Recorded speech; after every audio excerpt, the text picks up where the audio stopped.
Doctor ഒളിയോ here. സുഹൃത്തിൻ്റെ ലൈഫിൽ സംഭവിച്ച ഒരു കഥ നിങ്ങളുമായിട്ട് ഷെയർ ചെയ്യാനാണ് ഞാൻ ഇന്ന് വന്നിരിക്കുന്നത്. എന്നത്തെയും പോലെ തിരക്കുള്ളൊരു ദിവസമായിരുന്നു അന്നു. ജോലിയുടെ തിരക്കിനിടയിൽ ഉമ്മാൻ്റെ കോള് വന്ന് അവൻ ശ്രദ്ധിച്ചില്ല. But how you manage to get the call on time?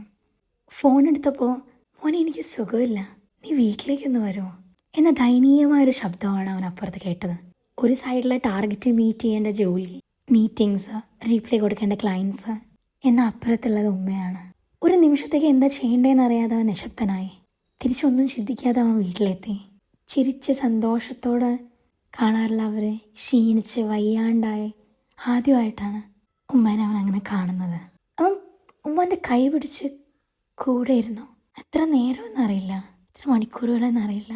എന്തിനെന്നില്ലാതെ അവൻ്റെ കണ്ണുകൾ നിറയുന്നുണ്ടായിരുന്നു. ആ ഒരു നിമിഷം അവൻ്റെ ജീവിതം മാറ്റിമറിച്ചു. ജീവിതത്തിൻ്റെ തിരക്കുകൾക്കിടയിൽ ഏറ്റവും ഇമ്പോർട്ടൻ്റ് ആയിട്ടുള്ള എന്തോന്ന് അവൻ മറന്നുപോയിരുന്നു എന്നുള്ള തിരിച്ചറിവ് അവനുണ്ടായി. ഫാമിലി. ലൈഫ് തികച്ചും അൺപ്രഡിക്റ്റബിൾ ആണ്.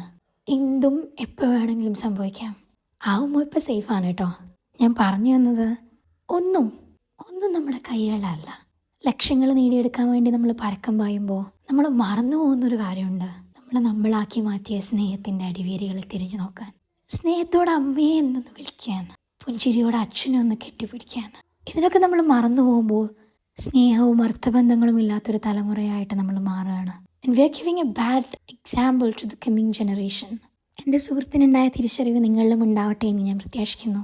ഏറെ വൈകുന്നതിന് മുൻപ് ഒരു പിടി നല്ല സമയം നമുക്ക് അവർക്കായിട്ട് മാറ്റിവെക്കാം. അവരെ കൂടെ നിർത്താം, ചേർത്ത് പിടിക്കാം, സ്നേഹിക്കാനും സ്നേഹിക്കപ്പെടാനും. Thank you for listening to me.